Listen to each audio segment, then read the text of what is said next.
YouTube channel. Hope you're enjoying this series, and we're going to finish it off today. I don't think there's much left. This may be a very short video, and we will continue where we left off. We left off last with Lewis, and we continue on our story.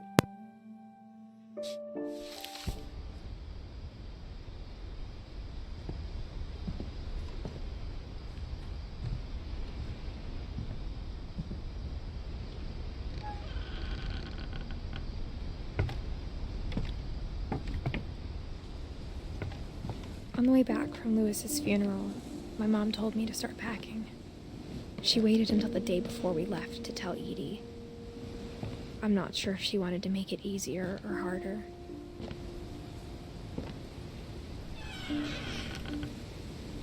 I wish we'd stayed. But I understand why we left.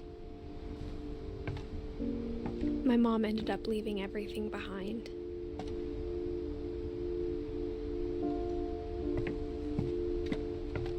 What happened that night had been coming for a long time. Maybe it should have come sooner.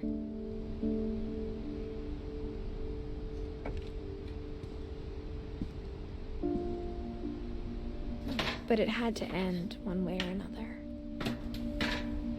All that's left now is to tell you about that last night.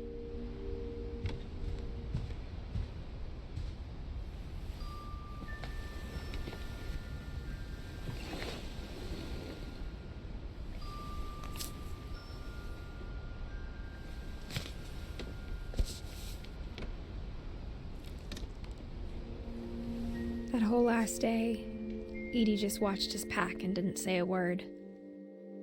Until supper, when she raised her glass and said, "To our final night together, and all our final nights apart." Grandma, you know what I said about alcohol.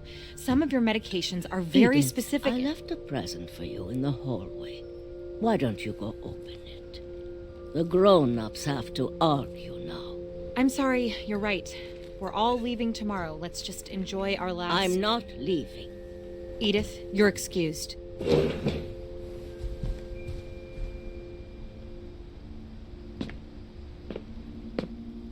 The power had been shut off that morning, but Edie always had plenty of candles. When my mom sealed the library, I don't think she knew about the other entrance, or that Edie had a key to it.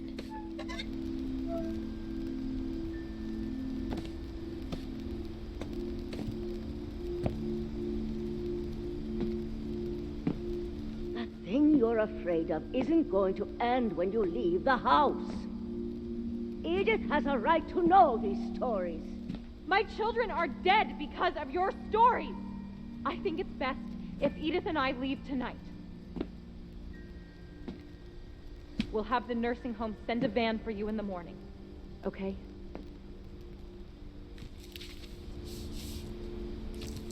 Dear Edith, there's so many stories I wish I could tell you, but there's only time for one.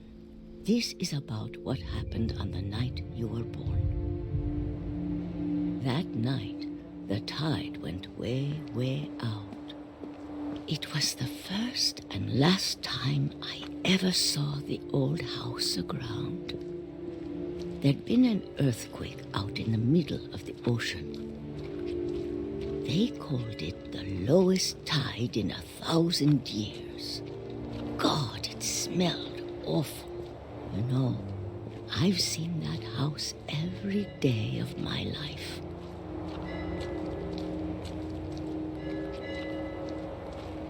But I never thought I'd go back to it.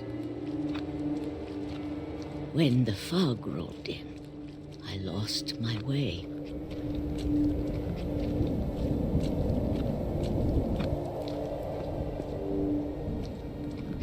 I got turned around.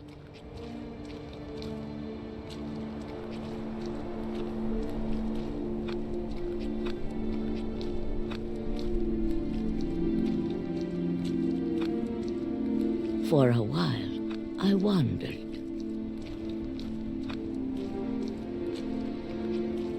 I started seeing things.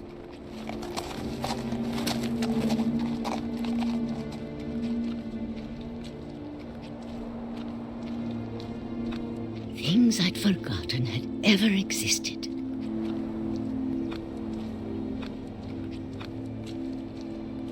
But when I saw them, they felt like old friends. That night, a lot of things came back to me. Or maybe I came back to them.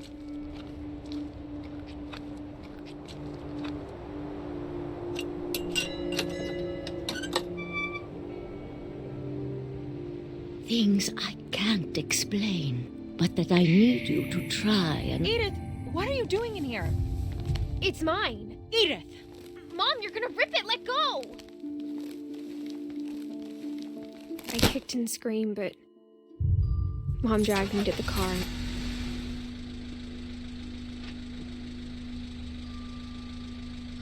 I never saw Great-Grandma Edie again. The next morning, the van came to pick her up, but she was already gone. After that, we moved around a lot.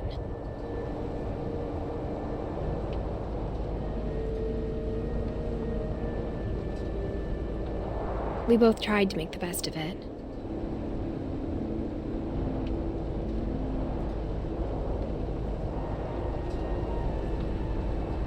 A few years went by.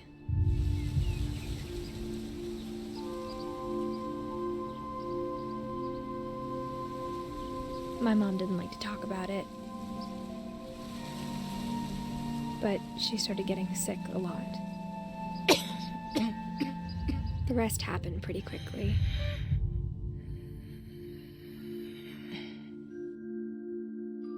She got better for a while, and then she didn't. And then I was alone.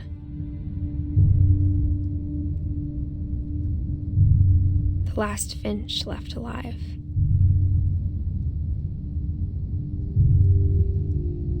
Until I found out about you. I'm still not sure what to tell you about all this. If we lived forever, maybe we'd have time to understand things. But as it is, I think the best we can do is try to open our eyes. And appreciate how strange and brief all of this is. This journal was supposed to be for you. But now I hope you'll never see it. I just want to meet you and tell you all these stories myself. But I guess if you're reading this now, things didn't work out that way.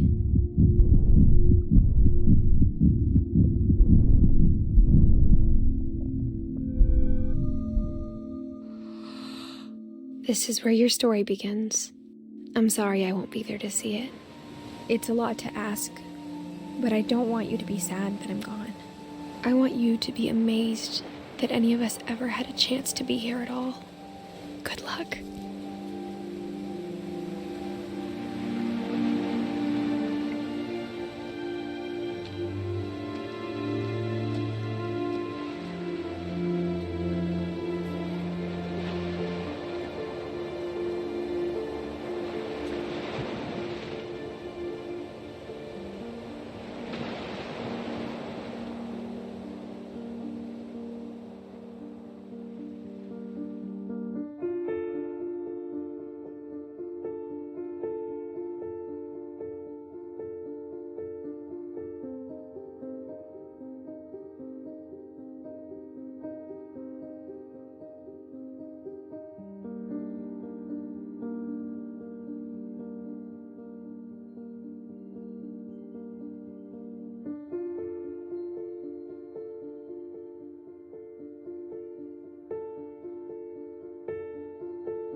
is it but what remains of Edith Finch.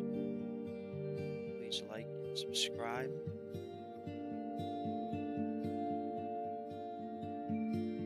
Very different game. Don't really have to put much effort into it, but it's a rewarding story. Just watch and play. That's it, and I'll see you next time.